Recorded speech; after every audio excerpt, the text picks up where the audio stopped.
She cried at his trial. She told the jury she had no choice. 10 years later, he proved she had every choice, and she chose to frame him. This is the story of the man who audited his own CEO from a prison cell kitchen table, and what he found brought down a billion-dollar empire. For 12 years, Mois Carter had been the kind of employee that companies built legends around. He joined Hallberg Capital straight out of a state university with a finance degree and a hunger that most Ivy League graduates had never needed to develop. While other analysts chased Wall Street glamour, Mohis buried himself in numbers, pension fund allocations, risk assessments, internal audits. The work nobody wanted, the work that kept a company honest. By his 5th year, he had caught a 7-figure accounting discrepancy that would have triggered an SEC investigation. He reported it quietly, fixed it quietly, and never once sought credit. That was the night Garine Hallberg first learned his name. Garine was not the kind of CEO who remembered faces from the lower floors. She had built Hallberg Capital from a mid-tier investment group into a serious player on Wall Street through sheer force of will, strategic brilliance, and an instinct for survival that bordered on ruthless. But when her chief compliance officer explained how a junior analyst named Mois Carter had single-handedly prevented a regulatory disaster, she called him into her office the next morning. From that day forward, Mohis became her project. She promoted him twice in 18 months. She brought him into meetings that people with twice his experience never attended. She mentored him, challenged him, and shaped him into the sharpest financial mind on her team. By year 8, Mohis Carter was the director of financial analysis at Hallberg Capital, Garine Hallberg's right hand. He did not just work for her, he believed in her. In an industry full of hollow promises and golden parachutes, Garine had given him something real, a chance, a purpose, and the kind of trust that Mohis had never received from anyone in power. He would have walked through fire for her. That loyalty would cost him everything. It started with a routine internal audit in the 3rd quarter. A junior accountant flagged an irregularity in the company's pension fund, a series of transfers totaling $8 million routed through 3 subsidiary accounts and ultimately moved offshore. The digital trail was meticulous. Every transaction had been authorized from a single workstation. Every access log carried the same credentials, Mohis Carter's credentials. The audit committee convened an emergency session. Within 48 hours, the findings were presented to the board of directors behind closed doors.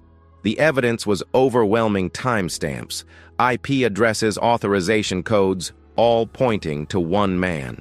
Mohis sat in a conference room on the 32nd floor, surrounded by lawyers he had never met, staring at documents that described a crime he had never committed. He kept looking at the door, waiting for Garine to walk in and shut it all down. She would see through this. She always saw through everything. Garine Hallberg did walk into that boardroom, but she did not shut anything down. She stood before the board with a carefully measured expression, not cold, not emotional, but controlled, the kind of control that took years to master. She told them she had reviewed the evidence personally. She told them she had spent the previous night searching for any alternative explanation. And then she said the words that sealed Mohis Carter's fate. "I trusted this man with everything, and I have to accept that my trust was misplaced." What the board did not see was what had happened the night before. Alone in her office at 2 in the morning, Garine had stared at the audit report for hours. She knew the truth because she had authorized those transfers herself. 18 months earlier, a catastrophic investment deal had nearly destroyed the firm. The pension fund was the only source of liquid capital large enough to cover the losses before regulators noticed. She had ordered the transfers, buried the trail, and rebuilt the fund over time using profits from new deals. It was supposed to be invisible. It was supposed to be temporary. But the junior accountant had found the seam, and now someone had to answer for it. Garine had considered confessing. For exactly 11 minutes, she had sat with her hand on the phone, ready to call her attorney and come clean. But the math was simple and merciless. If the truth came out, Hallberg Capital would collapse. 1,400 employees would lose their jobs. The pension fund, now fully restored, would be frozen in litigation for years. And Garin Hallberg, who had spent 20 years building an empire from nothing, would lose everything. Then there was Mohis, loyal, quiet, trusting Mohis, the man who never questioned her, the man who would believe, even as the walls closed in, that the system would eventually clear his name. The man whose credentials had been used precisely because he was the last person anyone would suspect of fighting back. She chose him not because he was guilty, but because he was safe. The board voted unanimously to refer the case to federal authorities. Garin sat through the vote in silence, her face a mask of reluctant agreement. No one in that room suspected her. No one ever would. The trial lasted 9 days. The prosecution presented a wall of digital evidence that Mohis's public defender could barely dent. The jury deliberated for 6 hours. Guilty on all counts. 10 years in federal prison. On the day of sentencing, Mohis stood in a courtroom wearing a suit he had bought for his first board presentation at Hallberg Capital. He looked across the gallery and saw Garin sitting in the third row, her expression tight with what he read as grief. Even then, even as the judge handed down a decade of his life, Mohis believed she had tried to save him. He believed her silence was pain, not calculation. He was wrong. 10 years passed. Mohis Carter served every day of his sentence. He entered prison as a respected financial executive. He came out as a 47-year-old felon with no career, no savings, no reputation, and no connections outside the walls that had held him. The world had moved on without him.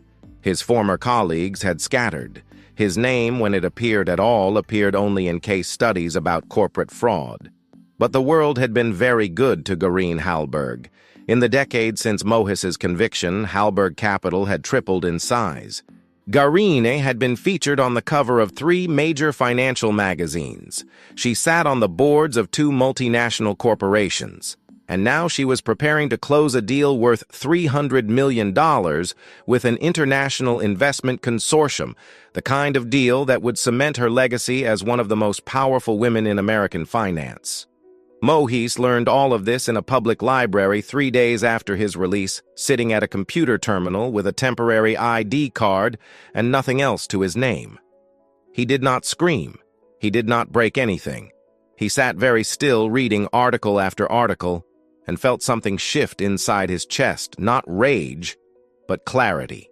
The kind of clarity that only comes when every illusion has been stripped away, and all that remains is the architecture of the lie. That same week, he made one phone call. It went to a man named Silas Reed. Silas was a former cybersecurity specialist who had worked for one of the largest banks in the country. 4 years into Mohis's sentence, Silas had arrived at the same federal facility convicted of unauthorized access to banking systems. His actual crime had been attempting to expose a pattern of internal fraud at his employer, but the people he tried to expose had better lawyers, deeper pockets, and the kind of institutional power that turns whistleblowers into criminals. Silas understood betrayal. He understood what it meant to be destroyed by the very system you tried to protect. In prison, Silas and Mohis had spent hundreds of hours together. Silas taught Mohis about network architecture, server logs, and digital forensics. Mohis taught Silas about financial structure shell companies and how money moves when powerful people want it hidden. They had become more than friends. They had become the only people in the world who believed each other's stories. When Mohis called, Silas answered on the second ring. "I need your help," Mohis said. "I'm going to audit every transaction Hallberg Capital has made in the last 10 years. Silas did not ask why. He already knew. "When do we start?" "Now." They set up in a one-bedroom apartment on the south side of the city, a place Silas had been renting since his own release 2 years earlier. The furniture was second-hand. The kitchen table doubled as a desk. 3 monitors sat where dinner plates should have been their screens, casting blue light across stacks of printed financial records that Mohis had pulled from public filings at the county clerk's office. The contrast was not lost on either of them. 2 convicted felons in a $600 a month apartment trying to dismantle a company worth billions. Silas had spent his first weeks of freedom rebuilding his toolkit, custom scripts, proxy chains, encrypted communication channels. He was not the reckless hacker the prosecution had painted him as. He was methodical, patient, and obsessively careful. Every digital move he made was routed through layers of misdirection that would take a corporate security team weeks to untangle. But Hallberg Capital's defenses were unlike anything he had encountered at the bank. The company had invested heavily in cybersecurity over the past decade, multi-layer firewalls, behavioral analytics on every login, real-time monitoring of data access patterns. Silas spent the first 4 days simply mapping the perimeter without touching it the way a surgeon studies an X-ray before making the first incision. "They've got tripwires everywhere," Silas told Mohis on the 5th night, leaning back from his keyboard. "Every file access gets logged. Every download gets flagged. If I pull the wrong thread, their security team will know someone's inside within minutes." Mohis studied the network diagram Silas had sketched on a legal pad. 12 years of working inside that system had given him something no firewall could block.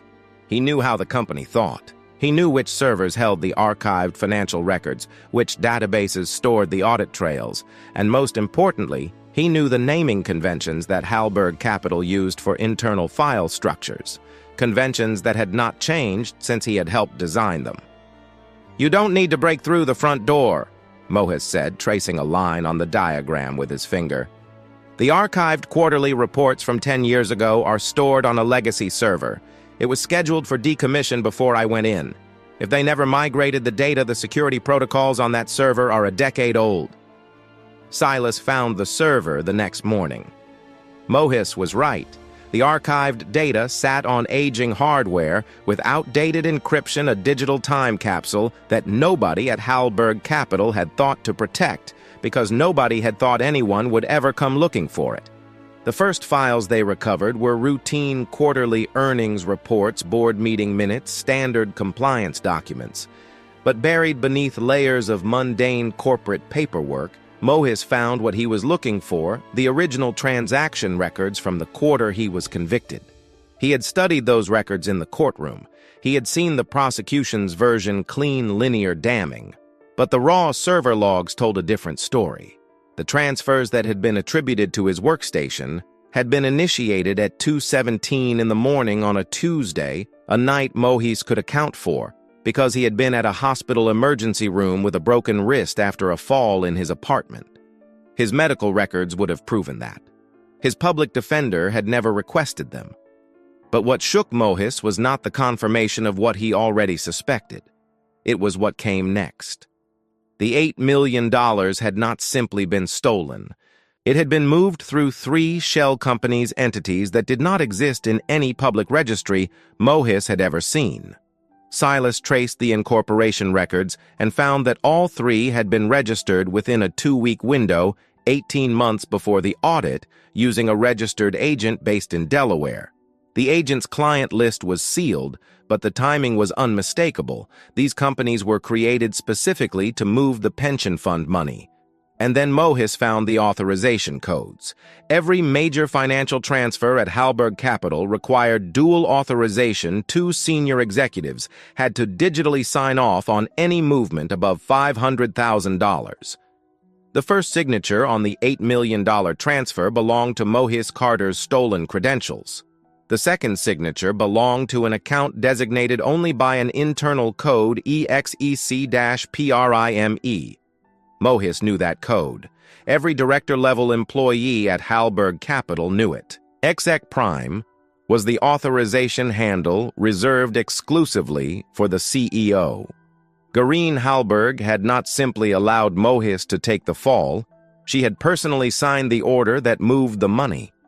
Mohis sat in front of the monitor for a long time, staring at the authorization log.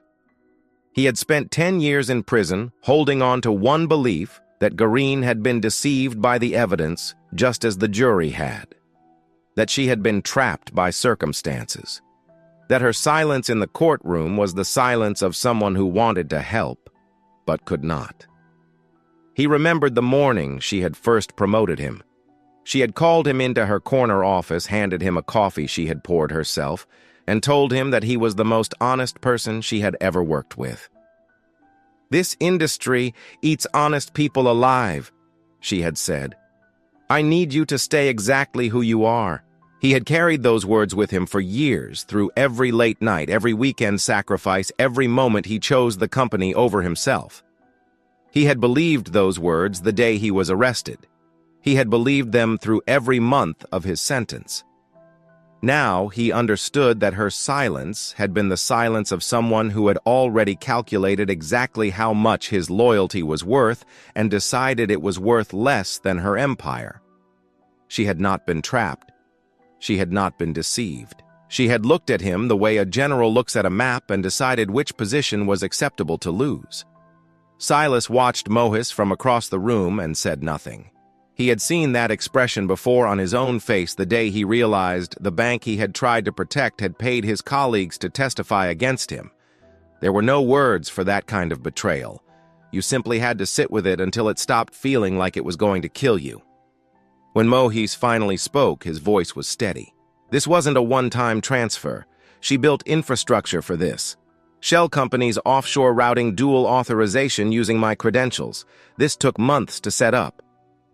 "Which means there might be more," Silas said. There was more.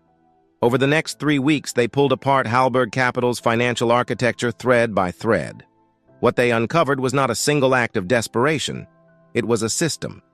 The original $8 million had been used to cover losses from a catastrophic investment deal. Mohis already knew that from the public record. But the server logs revealed that Garin had not simply patched a hole and moved on. She had built an entire financial mechanism to ensure it could never be traced back to her. The shell companies had remained active long after the pension fund was restored. Over the following decade, they had been used to route more than $60 million through a network of offshore accounts, skimming profits from client portfolios, manipulating quarterly earnings to inflate Hallberg Capital's valuation, and funneling performance bonuses to senior executives who knew enough to keep quiet. Mohis recognized the architecture because it was built on the same principles he had once used to protect the company. The risk assessment models, the layered authorization structures, the way capital flowed through subsidiary accounts before reaching its final destination. It was his work twisted into something unrecognizable.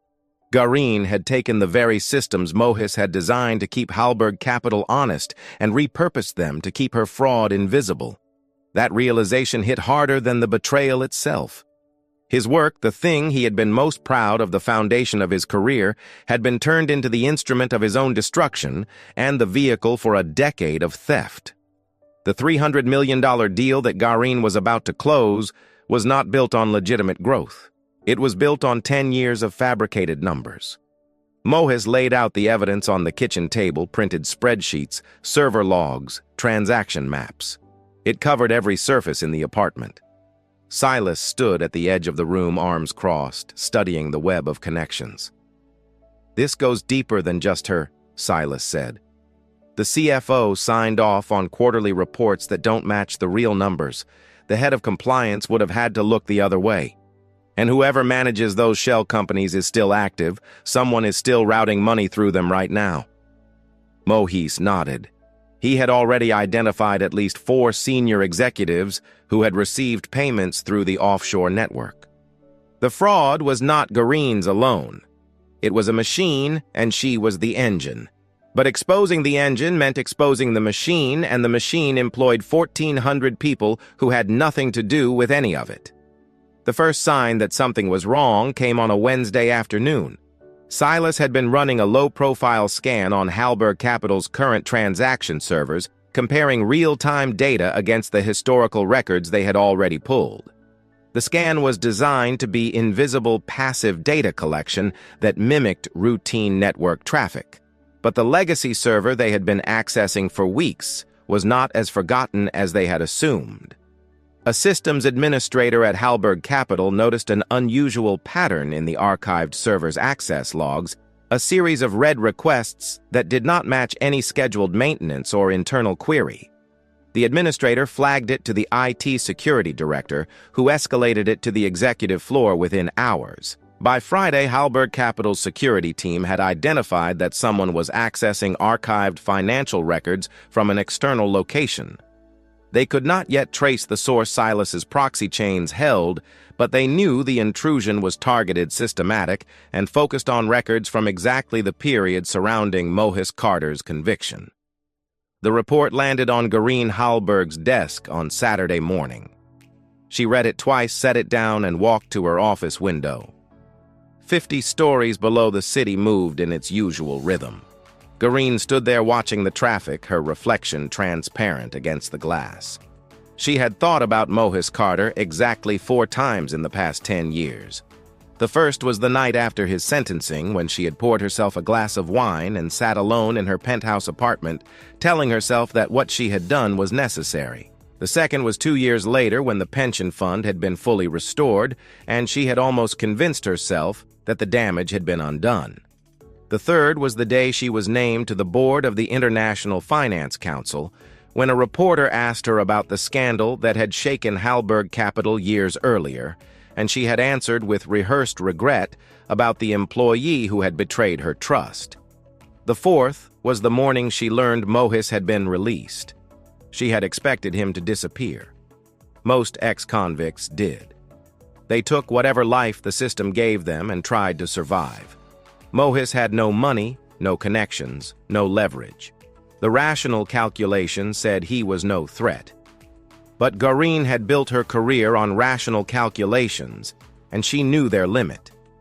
The one variable she had never been able to model was Mohis Carter's capacity for persistence. It was the very quality that had made him invaluable and the quality that now made him dangerous. She had spent 10 years building a fortress. The pension fund had been restored within 2 years of Mohis's conviction. The shell companies had been restructured 3 times. The offshore accounts had been moved to jurisdictions with no extradition treaties and no information-sharing agreements. Every audit since the original incident had come back clean because the auditors reviewed what they were given, and what they were given was immaculate. But someone was digging in the one place she thought no one would ever look: the old records. The original records. The ones that predated the cleanup. Garine picked up her phone and called Marcus Webb, her head of corporate security. Webb was a former federal investigator who had spent 15 years at the Department of Justice before moving to the private sector. He was expensive, discreet, and very good at making problems disappear. "Someone is accessing our archived servers," Garine told him. "I need to know who, and I need to know before the deal closes." Webb's team worked around the clock. They deployed network forensics tools, analyzed traffic patterns, and cross-referenced the intrusion timeline against known access points. They could not break through Silas's proxy layers, but they did not need to. The pattern of access told its own story. Whoever was inside the system knew exactly where to look, exactly which files mattered, and exactly how Hallberg Capital's internal architecture was organized. That kind of knowledge did not come from outside research. It came from years of working inside the building. Webb pulled employment records going back 15 years and cross-referenced them against the specific servers and file structures being accessed. The list narrowed quickly. By Monday evening, he had 3 possible names. By Tuesday morning, he had 1. Webb presented his analysis to Garine on Tuesday morning. "Whoever this is, they used to work here, senior level, financial division, and they're focused on records from the pension fund audit." Garine did not need Webb to say the name. There was only one person in the world who matched that profile and who would have a reason to be looking. Mohis Carter had been released from federal prison 7 weeks earlier. His parole records showed a registered address on the south side of the city. He was required to check in with his parole officer every 2 weeks and was prohibited from using computers for unauthorized purposes, a standard condition for white-collar offenders. Garine made her next move with the same cold precision she had used a decade earlier. She did not send Webb's team to confront Mohis. She did not file a police report. Instead, she contacted the Federal Parole Commission directly. Through Hallberg Capital's legal department, she filed a formal complaint alleging that a recently released federal convict, Mohis Carter, was engaged in unauthorized computer access targeting a private financial institution. She provided server logs showing the intrusion. She provided Mohis's employment history, proving he had the knowledge to execute it. And she requested an emergency review of his parole conditions. If the commission acted on her complaint, Mohis would be back in federal custody within days. No trial, no jury. Just a parole revocation hearing and a return to the cell he had left 7 weeks ago. It was the same strategy she had used before weaponized the system against the one person who trusted it. Silas found out first. He had set up monitoring alerts on any legal filings connected to Mohis's name, a precaution born from years of watching the justice system operate as a tool for the powerful. The parole complaint appeared in the federal database on a Tuesday night. Silas read it again, and then walked into the room where Mohis was organizing transaction records. "She knows," Silas said, setting his laptop on the table so Mohis could see the filing. "And she's not sending lawyers, she's sending the system." Mohis read the complaint. The language was clinical precise, the kind of filing written by attorneys who charged $1,000 an hour and never left fingerprints. It alleged unauthorized computer access violation of parole conditions and potential witness tampering. If a federal judge signed the revocation order, Mohis would be arrested and returned to prison to serve the remainder of his original sentence. No new charges necessary, no new trial. He would lose everything again. And this time, he would have no one to blame but himself, because this time, he actually had done what they were accusing him of. He had accessed Hallberg Capital's servers without authorization. The evidence was real. The violation was real. The difference was that the reason behind it was also real. "We can stop," Silas said. His voice was careful, measured. "We pull out now, cover our tracks, and she's got nothing but a theory. Her complaint needs evidence of ongoing activity. If we go dark tonight, by the time the commission reviews the filing, there'll be nothing to find." Mohis looked at the stacks of printed records surrounding them. 6 weeks of work, $60 million in fraud, 4 senior executives implicated. An entire company built on a lie that had started with his life being destroyed. "And then what?" Mohis asked. "Then you live," Silas said. "You're free. You stay free. You find a job, rebuild something, move on." "Move on with what?" Mohis stood up from the table and walked to the window.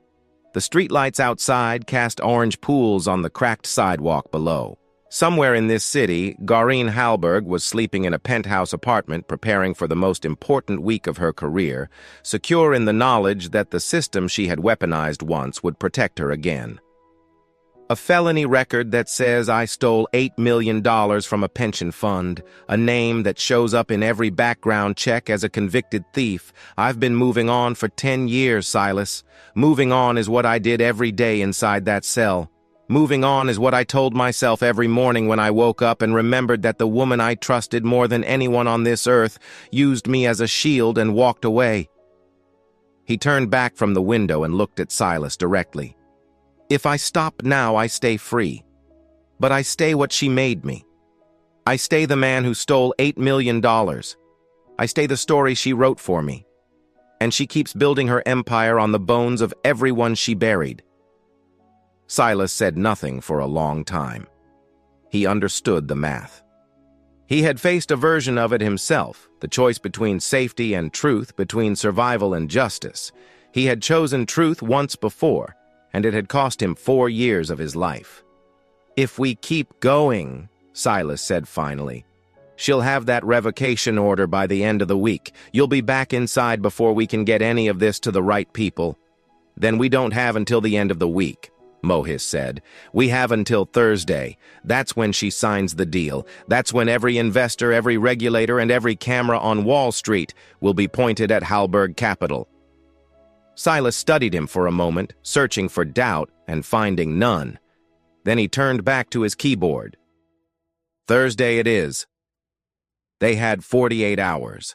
Gaureen had the full weight of a billion-dollar corporation, and the federal justice system behind her.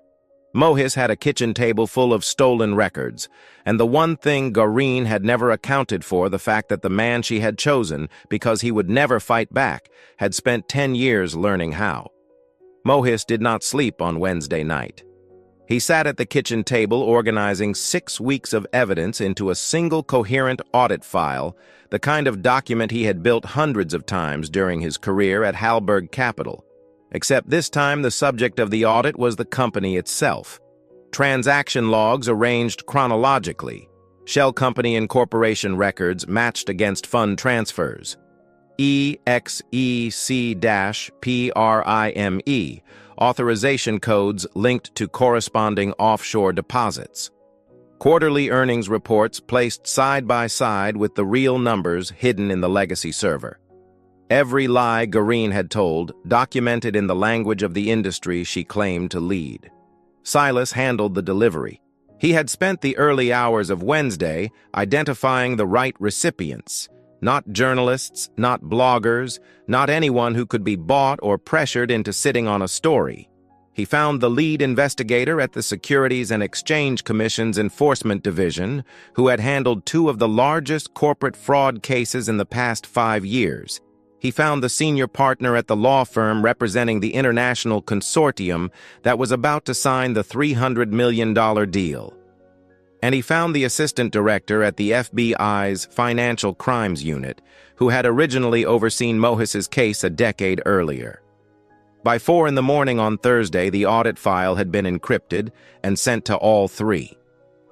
Mohis included a cover letter that identified himself by name, acknowledged his conviction, and stated plainly that he had accessed Hallberg Capital's archived servers without authorization. He was not hiding. He was not running. He was handing them the evidence and handing them himself at the same time. Silas watched him type his own name into the letter and understood what it meant. Mohis was giving the authorities everything they needed to arrest Gaureen Hallberg and everything they needed to send him back to prison. "You know they might come for you first," Silas said. Mohis signed the letter. "Then at least they'll have the file." The signing ceremony was scheduled for 10 in the morning on the 47th floor of Hallberg Capital's headquarters, the same building where Mohis had once worked until midnight, balancing books that Gaureen was secretly cooking. The conference room had been prepared for the occasion: mahogany table leather chairs, crystal water glasses, and a view of the Manhattan skyline that reminded everyone in the room exactly how much money was about to change hands. Gaureen Hallberg arrived at 9:15 wearing a charcoal suit and the expression of a woman who had already won. The consortium representatives were seated by 9:45. Lawyers from both sides filled the remaining chairs. The documents sat in neat stacks at the center of the table, waiting for signatures. At 9:52, Gaureen's assistant stepped into the room and whispered something in her ear. The color drained from her face so quickly that the consortium's lead negotiator asked if she was feeling well. Mohis Carter was standing in the lobby. He had walked through the front entrance wearing the only suit he owned, the same one he had worn to his sentencing 10 years earlier, now slightly loose on his frame. He carried nothing but a manila envelope. Security had stopped him at the front desk, but Mohis had not resisted or argued. He simply told them his name and said he was there as a witness in a federal investigation. The words "federal investigation" moved through the building like a current. Within minutes, Marcus Webb's security team had surrounded the lobby. Webb himself came down from the executive floor, took one look at Mohis, and called Gaureen directly. Gaureen told Webb to bring Mohis to her private office, not the conference room, not in front of the investors. She wanted to handle this the way she handled everything behind closed doors on her terms. Webb escorted Mohis to the 51st floor. The office had changed in 10 years larger now, with floor-to-ceiling windows and furniture that cost more than Mohis's apartment. Gaureen stood behind her desk, her hands resting on its surface, watching him enter the room the way someone watches a storm approaching from a distance. Webb closed the door behind them. They were alone. "You should not be here," Gaureen said. Her voice was controlled, but the control was thinner than it had been a decade ago. The confidence was still there, but it sat on top of something brittle. "I've been here before," Mohis said. "I stood in this building for 12 years. I gave you everything I had, and you used it to destroy me. I saved this company. You saved yourself. There's a difference. And you knew the difference the night you decided I was expendable." Gareen's jaw tightened. For a moment, the mask held. Then something shifted behind her eyes, not guilt exactly, but recognition. The recognition of someone who had always known this conversation would happen and had spent 10 years rehearsing how to survive it. "What do you want, Mohis money?" "Your record cleared. I can make calls. I can fix this quietly." "You can't fix this." Mohis set the manila envelope on her desk. "The SEC has everything. The FBI has everything. Your investors are going to receive the real audit of Hallberg Capital within the hour if they haven't already. Every shell company, every offshore account, every dollar of the 60 million you've been routing through the system I built for you." Gareen looked at the envelope, but did not touch it. Something shifted in her posture, a fraction of the armor falling away. "I spent 10 years in a cell asking myself what I did wrong," Mohis continued. "And I know the answer now. I trusted you. That was my mistake. But the crime, the actual crime, that was yours. Every day of it." The room was still. Far below, the city kept moving, indifferent to what was unraveling above it. When Gareen finally spoke, her voice had dropped to something barely above a whisper. "I knew you would come back. I knew it the day you were sentenced. You sat in that courtroom and you didn't scream, you didn't curse, you didn't beg. You just looked at me. And I knew that one day you would figure it out and you would come back." She met his eyes. "That is why I chose you in the first place. Your persistence, your honesty, your refusal to stop until the numbers were right. And that is exactly why I am afraid of you today." It was not an apology. It was not remorse. It was the closest thing to truth Gareen Hallberg had spoken in 10 years. Mohis looked at her for a long moment, then turned and walked out of the office. There was nothing left to say. By noon, the signing ceremony had collapsed. The consortium's legal team had received the audit file and immediately suspended all negotiations. Federal agents arrived at Hallberg Capital's headquarters before the lunch hour, carrying warrants for financial records server access and the arrest of 4 senior executives whose names appeared in the offshore transaction logs. Gareen Hallberg was taken into federal custody at 3:17 in the afternoon. She was charged with securities fraud, embezzlement, conspiracy to obstruct justice, and the wrongful framing of a federal witness. The same system she had weaponized against Mohis Carter was now pointed directly at her. The investigation that followed would take 18 months to complete. Auditors eventually traced more than $60 million in fraudulent transactions across 12 shell companies and 9 offshore jurisdictions. The pension fund, which Gareen had claimed to restore, had been quietly depleted again over the previous 3 years to fund the appearance of growth that made the $300 million deal possible. Every employee at Hallberg Capital faced an uncertain future. Hundreds of investors filed claims. Mohis Carter was also arrested. His parole was revoked based on the unauthorized computer access. The violation was real, and no amount of good intention could erase it. But the federal prosecutor assigned to his case reviewed the audit file and recognized what every honest investigator eventually recognizes, that sometimes the only way to expose a crime is to commit one. Mohis served 60 additional days before a federal judge granted his release, citing extraordinary circumstances and cooperation with law enforcement. His original conviction was referred for review. He did not seek money from the settlement. When the courts finally distributed restitution to the victims of Gareen Hallberg's fraud, Mohis used the modest legal settlement from his wrongful conviction claim to establish the Carter Reed Foundation, a non-profit, providing legal defense for individuals wrongfully convicted in corporate fraud cases and whistleblowers destroyed by the institutions they tried to protect. Silas Reed became the Foundation's head of digital forensics. For the first time in his life, the skills that had sent him to prison were being used for exactly what he had always intended, tearing open the lies that powerful institutions bury beneath layers of money and silence. He had tried once before and failed. This time, he finished it. On the day the Foundation opened its doors, a reporter asked Mohis what had kept him going through 10 years in prison and the months of investigation that followed. Mohis thought about it for a moment. He thought about the night Goreen told him he was the most honest person she had ever worked with. He thought about the courtroom, the cell, the library computer, the kitchen table covered in stolen records. He thought about every morning he woke up carrying a name that did not belong to him, the name of a thief, a criminal, a cautionary tale. The truth, he said. Not revenge, not money. Just the right to tell my own story. 10 years earlier, Mohis Carter had walked into a federal prison as a convicted criminal. Now he walked out of the longest fight of his life with something no verdict could grant and no settlement could buy his name restored. His story rewritten not by the powerful, but by the one person who had lived it. And that is where Mohis Carter's story ends. But maybe it made you think about something.